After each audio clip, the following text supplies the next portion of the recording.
the House of Representatives is investigating President Biden.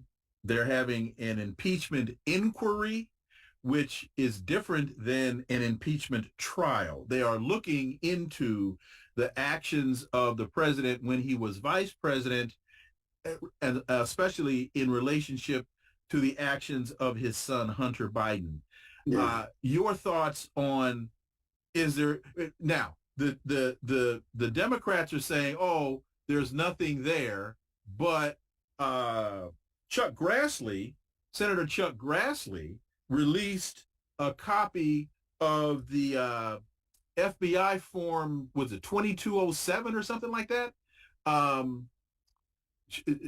Showing where some witnesses came to the FBI and said, hey, we got audio tape of Joe Biden talking about bribery and things like that. So what's your take on where we are right now with the impeachment inquiry that the House has initiated against the president? Well, it turns out that the Grassley thing has not been corroborated by any real evidence. On the other hand, I must say that I don't really know. I mean, there's been a lot of spurious allegations made here, some of which raises a question about whether a check or money went to Biden's house where his son was staying at the time, all of which may be innocent. But I think you have to follow the money. Mm-hmm. And you have to see whether or not money's from some of Ukraine, some of the money that he made, because he made millions, wound up in the president's bank accounts. If it did, well, then that's a different story. I have a view that is a lot of smoke is here. And I was very much disturbed when I heard that the president was on the telephone talking with his son, and the son was talking about how you doing, hello, how da da, but he wasn't asking any questions about what the meeting was about. That very well may be true. It only means that the son was using him as an influence peddler. But the question is, was it more than that? And I don't know the answer to that.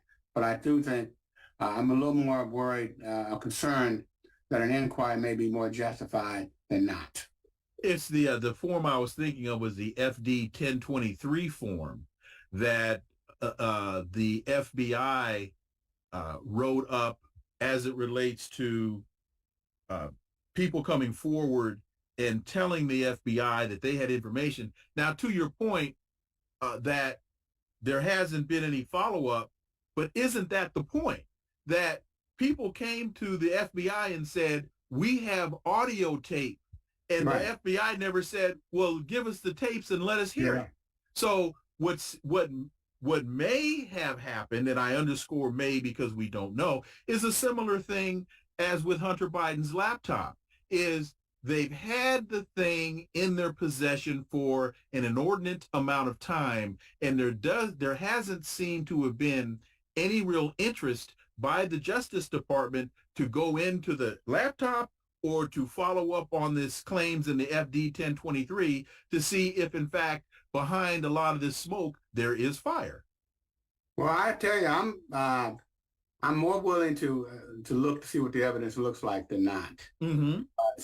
There's obviously something. Your son is involved in these kind of transactions, and you're the vice president. It may very well be you personally were not involved, but it belies logic to think that your name wasn't the influence that was helping him get this. Particularly, especially when you come out publicly and say, I personally, as vice president, had the president of Ukraine fire the special prosecutor, and I used the leverage of U.S. Aid to your country to do so. Yeah, and granted, they may say everybody wanted this person fired. Yeah, maybe. But at the same time, you were the vice president, and your son benefited from all this. So I think but you can say all that may be true. Let's see if there's any money that goes into his pockets. That's the big deal for me. That's what we have. And if it does, you definitely can't run for re-election. To the point, this is beyond the scope that we had talked about, but your making that statement brings up this point. There are those who are thinking that as we get closer to the Democrat convention, that either right before the convention or during the convention, that President Biden is going to step down and that Gavin Newsom, the governor of California, will wind up being the nominee for president. Any thoughts on that? Well, I can see the president stepping down. One, as I had a chance to meet him recently, not just meeting the meeting, but I went to a fundraiser and he was there. Got a chance to talk with him. Clearly, he's sharp, but he is looking feeble.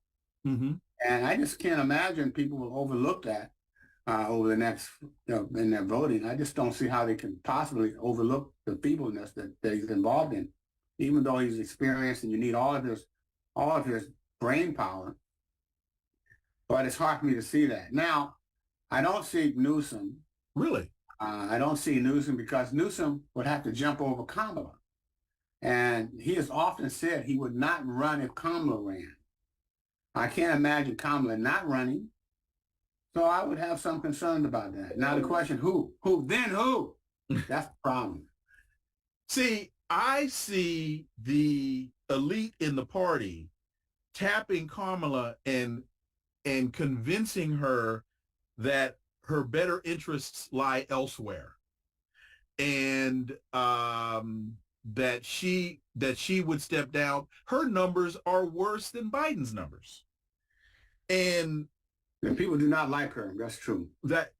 And so I could see her getting a tap on the shoulder, and that she could be convinced this is not gonna work for you.